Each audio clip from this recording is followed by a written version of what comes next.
Hi everyone. What I love about military family history is learning how you got into researching your ancestors. Maybe it was through the discovery of a photograph or a letter. Perhaps you discovered some records online, or maybe, just maybe, you found some medals in your collection. Now, medals are a really good way of learning about our military ancestors, and they can capture our imagination. Who was the person that was awarded them? What did they do to receive them? Where did they serve?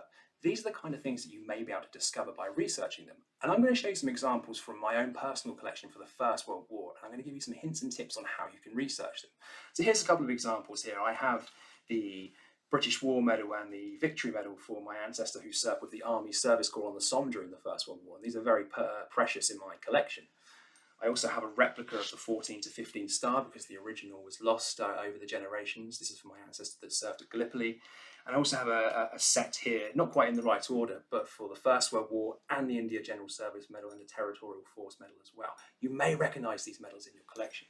Now, they're a wonderful thing to have in your collection, but what can they tell you about your ancestors? Well, when looking at the British War Medal or the Victory Medal, for example, pay close attention to the information engraved around the rim of the medal, because this has got vital clues that can help you with your research. It has the individual's number, their rank, their name, and their regiment or unit. And this is the kind of information that you can use to learn more about them.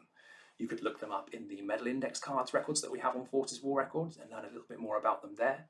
You can also use this information as a springboard to research them in other collections too. And that's particularly useful if you're researching someone with a fairly common name and you are struggling to pin them down. The information on the medals will help you to pin them down in the records. And don't forget that on Forces War Records we have a really handy medals guide. This gives you history behind each medal, the award criteria, as well as images as well. So that's really useful for learning more about the medals. So why not have a look through your collections today and see what you can discover and see where the medals will lead you on your research journey.